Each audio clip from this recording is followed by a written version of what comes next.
Olá pessoal, tudo bem com vocês? Vamos introduzir alguns conceitos importantes aqui, nos pontos de destaque da aula introdutória de toxicologia, que diz respeito às áreas e conceitos básicos da toxicologia, tá? Temos aqui um conceito de toxicologia, temos vários pontos importantes que foram destacados em sala de aula, como a história da toxicologia e algumas fontes de informação que é importante que vocês venham a se interar delas e interagir um pouco mais com essa ciência. E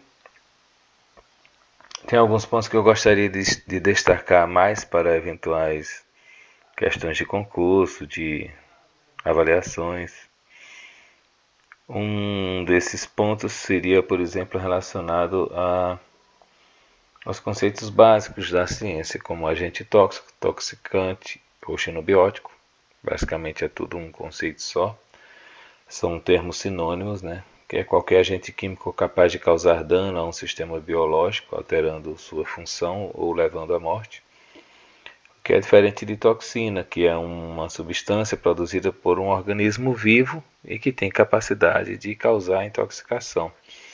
Como, por exemplo, a toxina botulínica da bactéria Clostridium botulinum e de toxinas de animais peçonhentos que estão presentes na composição do veneno destes. E o que seria então veneno? Qualquer substância de origem animal ou vegetal com função de defesa ou predação. Observe que o veneno é um conjunto de substâncias, de fato, que tem essa função de defesa ou predação, como os venenos ofídicos, os venenos de abelhas, de aracnídeos, como os escorpiões e as aranhas.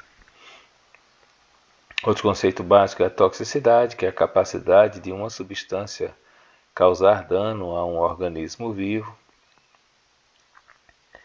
e é dita como um potencial tóxico da substância, né? Então, quanto mais tóxica for a substância, maior é a sua capacidade de causar alteração, algum efeito nocivo representado por manifestações clínicas e laboratoriais no paciente. E esses efeitos nocivos nós denominamos de intoxicação. Então, a toxicidade é a capacidade da substância causar o dano e o dano observado é a intoxicação. Para ajudar a minimizar esse dano, nós temos, dentre várias alternativas, o uso de antídotos e antagonistas.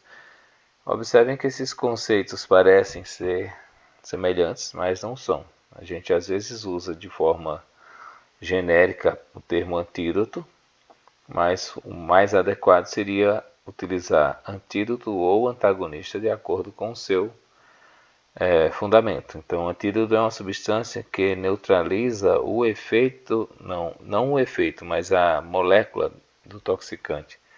Então, o antídoto ele atua no toxicante, o inviabilizando.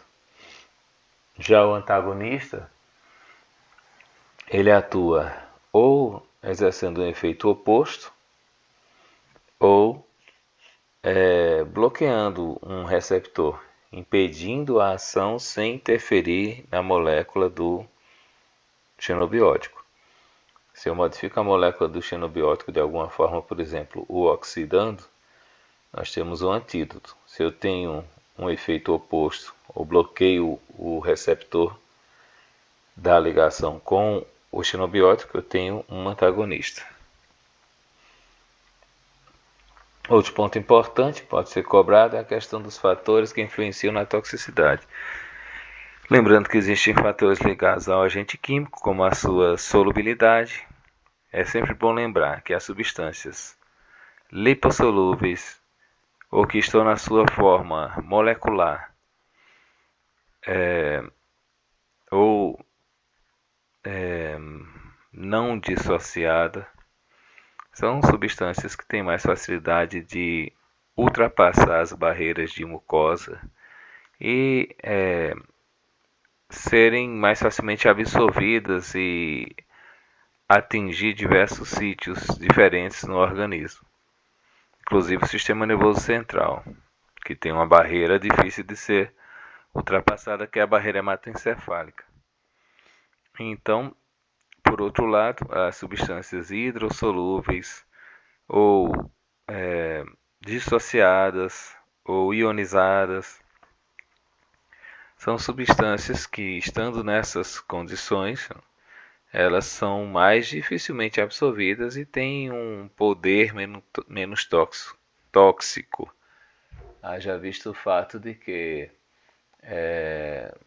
não conseguem ultrapassar as barreiras de membrana de células e não tem uma capacidade de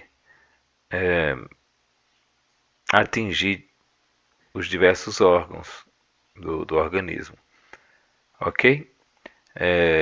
Para além disso, é importante lembrar que algumas substâncias, como adjuvantes, podem afetar, como por exemplo, alguns adjuvantes podem afetar a toxicidade de um agente tóxico. Alguns adjuvantes que interagem com a integridade da pele podem, como solventes, esses solventes podem aumentar a capacidade de penetração de substâncias através da pele, né? Através do contato dérmico. E aí é importante lembrar disso também. Por exemplo, o uso de álcool de forma muito rotineira pode alterar a composição da pele e aumentar a susceptibilidade à absorção de substâncias tóxicas. Alguns outros fatores estão relacionados com o organismo, como por exemplo o sexo. Os homens são mais propensos a se intoxicar porque tem mais quantidade de pelo, e o folículo piloso é um importante ponto para a absorção da pele, né? A absorção de substâncias tóxicas através da pele. Quanto maior for a quantidade de folículo piloso, maior a possibilidade de absorção de substâncias tóxicas. E os homens também têm maior superfície corpórea e maior volume, né?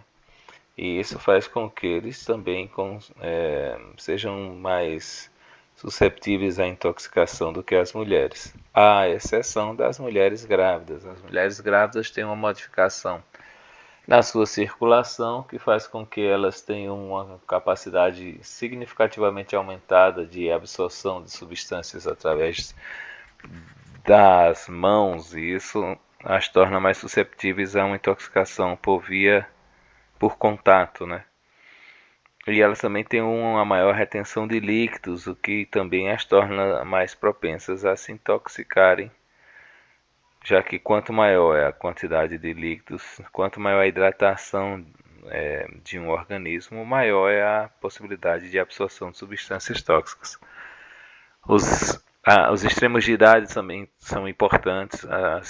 As crianças, elas têm menor quantidade de albumina, que seria uma proteína carreadora de substâncias diversas, entre os quais os xenobióticos, né?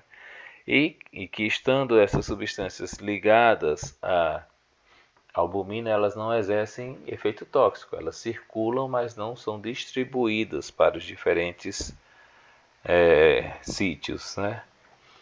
Agora, uma vez que as crianças têm menos albumina disponível, vão ter mais disponibilidade de substâncias livres no sistema circulatório que serão distribuídas para os diversos sítios onde essas substâncias podem interagir, com os quais essas substâncias podem interagir, como sítios de ação. Então, pelo fato de terem menos albumina, as crianças são mais susceptíveis à intoxicação, e também pelo fato de terem uma menor capacidade de produção de enzimas metabolizadoras.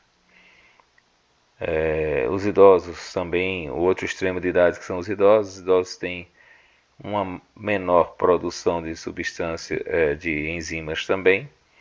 Além disso, seu metabolismo é um pouco mais lento, então eles podem ter uma maior dificuldade de metabolizar substâncias. Também os idosos são mais susceptíveis pelo fato de muitos deles fazerem uso de diversas substâncias e também porque muitos idosos têm algum nível de insuficiência renal. E essa insuficiência renal ou um menor funcionamento dos rins faz com que a depuração de substâncias tóxicas do sistema circulatório, né, seja diminuída.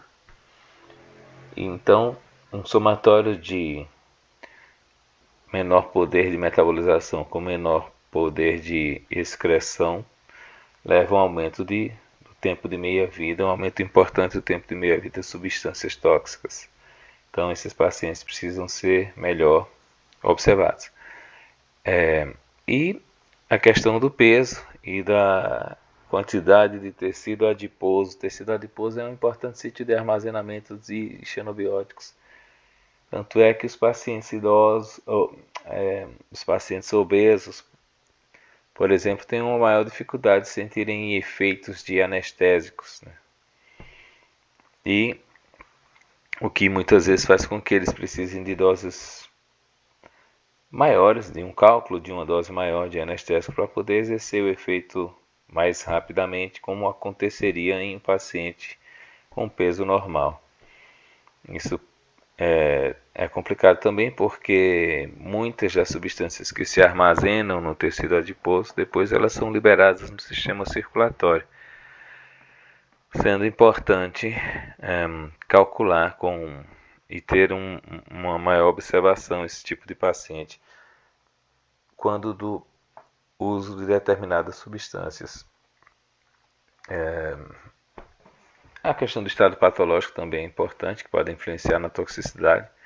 Haja visto o fato de que hepatopatas e nefropatas, pacientes que têm algum tipo de comprometimento nesses órgãos, fígado e rins, podem ter um aumento de meia-vida de fármacos e se tornarem mais susceptíveis a sofrer intoxicações. Bem, acho que basicamente a respeito dessa aula introdutória, esses são os pontos mais importantes com os quais vocês devem se ater. Até a próxima aula.